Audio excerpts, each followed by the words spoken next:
Hello everyone, myself Kamlesh Sharma, Assistant Professor, Department of Mathematics, Harda degree college Harda. Harda degree college के इस official YouTube channel में आपका स्वागत है।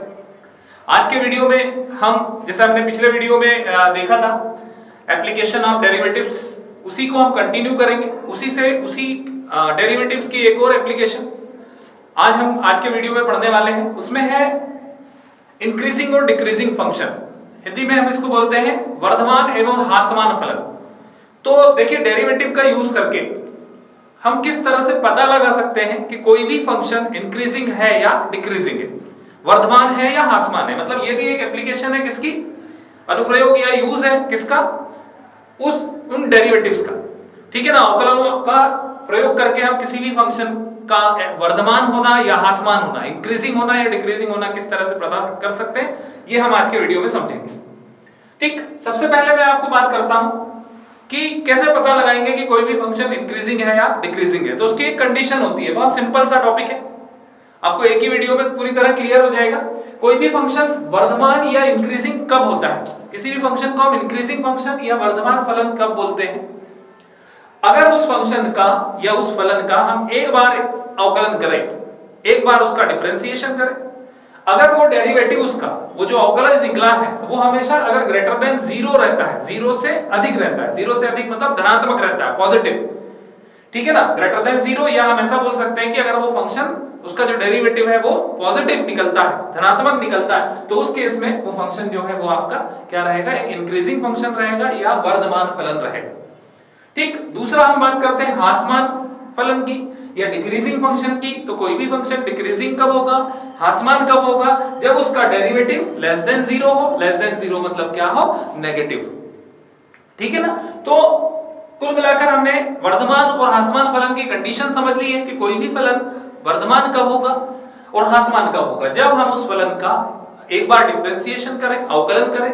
यदि वो पॉजिटिव आता है या जीरो से बड़ा आता है तो उस केस में वो फलन जो है वो वर्धमान रहेगा, और अगर उसी का डेरिवेटिव लेस देन जीरो आ जाता है तो उस केस में वो फलन क्या रहेगा, ह्रासमान रहेगा। ये तो बात हुई कि एकदिष्ट वर्धमान और एकदिष्ट ह्रासमान फलन होते क्या है। एकदिष्ट इसलिए बोल रहा हूं मैं, स्ट्रिक्टली भी हम इनको बोलते हैं, या निरंतर वर्धमान, निरंतर ह्रासमान भी बोलते हैं। ठीक, कब बोलते हैं ये हम इस एग्जांपल से समझते हैं।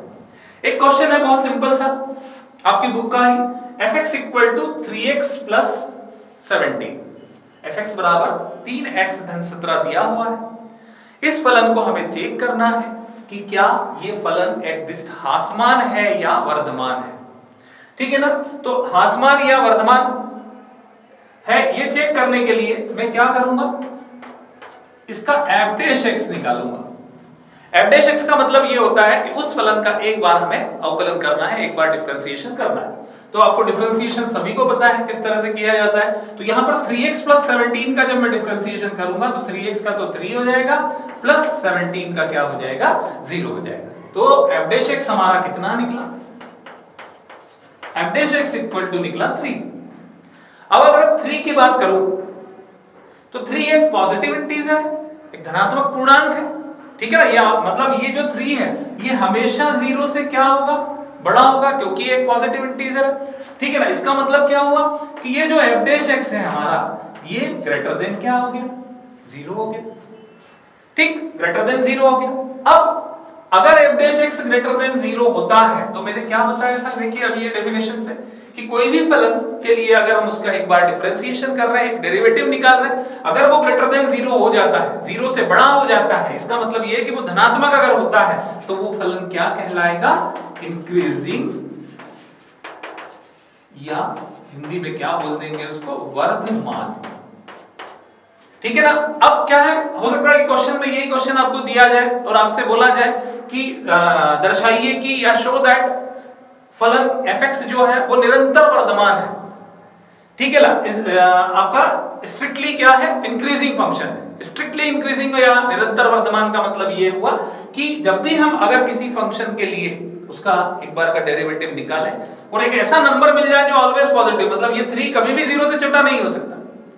ठीक है ना, कभी भी 0 से लेस देन हो ही नहीं सकता, क्योंकि ये पॉजिटिव इंटीजर है। तो ये f डैश x आपका ग्रेटर देन 0 आ गया।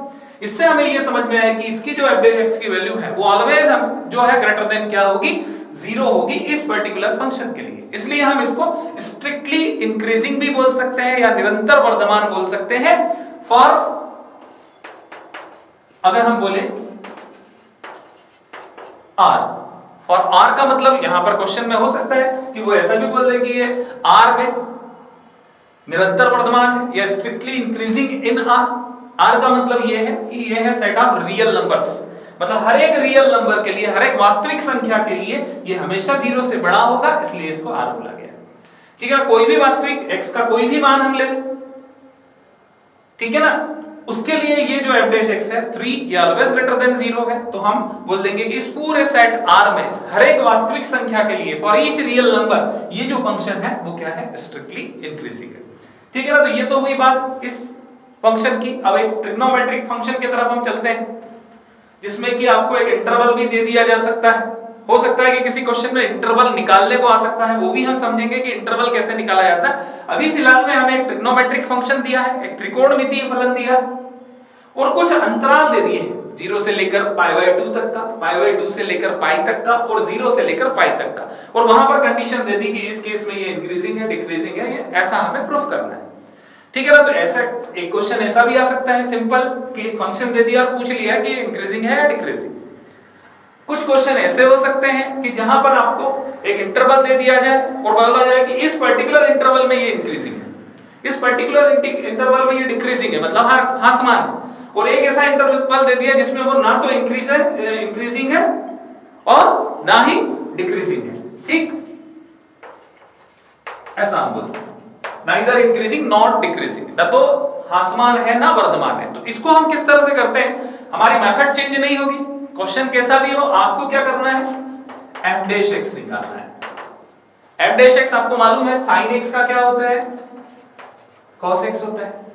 ठीक है ना, ये आ गया अपना f डैश x। अब मैं पहले वाले इंटरवल की बात करता हूं 0 से लेकर π/2 तक।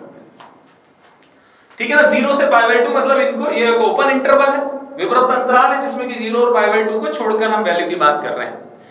आप देखिए कि जैसे जैसे मैं 0 से लेकर π/2 तक जाता हूं, f डैश x का मान हमारा क्या आया है, cos x, ये cos x है। 0 से लेकर π/2 के इंटरवल में या इस इंटरवल में मैं जैसे जैसे 0 से लेकर π/2 तक जाता हूं, मेरी फर्स्ट वैल्यू है 0 और लास्ट है π/2। ठीक है ना, एक ओपन इंटरवल है, इनके बीच की अगर मैं कोई वैल्यू लेता हूं, कोई भी आप वैल्यू ले ले, π/4 ले ले, मतलब 30 ले ले, 60 ले ले, 45 ले ले, सब में जो cos x है वो हमेशा 0 से बड़ा हो रहा है, मतलब कुल मिलाकर वो पॉजिटिव आ रहा है, धनात्मक आ रहा है। अगर मैं इसमें से मान लो π/4 लेता तो cos π/4 कितना होता है, 1/√2। अगर मैं 60 लेता हूं तो वो कितना होता है, 1/2। तो कुल मिलाकर ये हमेशा पॉजिटिव होगा, मतलब f डैश x आपका 0 से बड़ा होगा। किस इंटरवल में, 0 से लेकर π/2 के बीच। ठीक है ना, अभी हम इस पर्टिकुलर इंटरवल की बात कर रहे हैं। तो किसी भी फंक्शन की अगर वैल्यू f डैश x मतलब उसका डेरिवेटिव अगर 0 से बड़ा आता है तो उस केस में वो फंक्शन कैसा रहता है, इंक्रीजिंग रहता है या वर्धमान रहता है। तो ये क्या हो गया आपका, वर्धमान। ठीक है ना, इस पर्टिकुलर इंटरवल में। अब हम बात करें इसी को सेकंड, अगर इंटरवल हमारा π/2 से लेकर π में आ जाए, ये फर्स्ट क्वाड्रेंट था जिसमें कि प्रथम चतुर्थांश था जिसमें सभी पॉजिटिव होते हैं, ये हमें पता है। अब हम द्वितीय चतुर्थांश में आ गए, सेकंड क्वाड्रेंट में आ गए।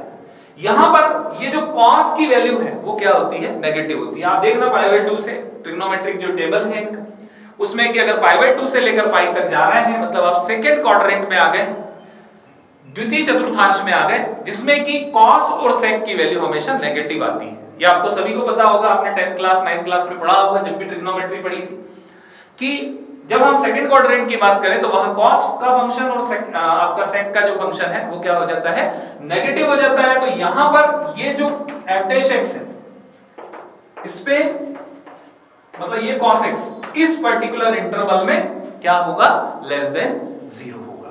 ठीक है ना, अब यहां पर क्या है, f डैश x आपका लेस देन 0 आ गया। इस इंटरवल की बात कर रहा हूं मैं π/2 से π के। अब आप π/2 से π के बीच की कोई भी एक वैल्यू ले लो, 120 ले लीजिए या 150 ले लीजिए आप, देखिए उसपे cos x की वैल्यू कैसी आती है, नेगेटिव आएगी वो। नेगेटिव आई मतलब लेस देन क्या हो गई, 0, मतलब f डैश x हमारा लेस देन क्या हो गया, 0 हो गया। तो जब भी f dash x less than 0 आता है तो हमारे पास कंडीशन है कि उस केस में ये फंक्शन क्या होगा, डिक्रीजिंग या ह्रासमान। ठीक, ये ह्रासमान हो गया। अब थर्ड पॉइंट हमारा आता है, यहां तक आपको क्लियर हुआ होगा कब, वर्धमान और ह्रासमान की कंडीशन। अब वो ये बोल रहा है कि 0 से लेकर पाई, ये जो इंटरवल है, इस इंटरवल में ना तो इंक्रीजिंग है ना डिक्रीजिंग है। ठीक है, तो अभी हमने फर्स्ट और सेकंड वाला पॉइंट देख ही लिया है। 0 से पाई के बीच में क्या हो रहा है, 0 से पाई के बीच में हम देख रहे हैं कि ये फंक्शन 0 से लेकर पाई बाय 2 तक तो क्या है, पॉजिटिव है, लेकिन पाई बाय 2 से अगर पाई की तरफ जाते हैं तो वो क्या होने लगता है, नेगेटिव होने लगता है। मतलब हम यहां ये डिसाइड नहीं कर सकते कि ये फंक्शन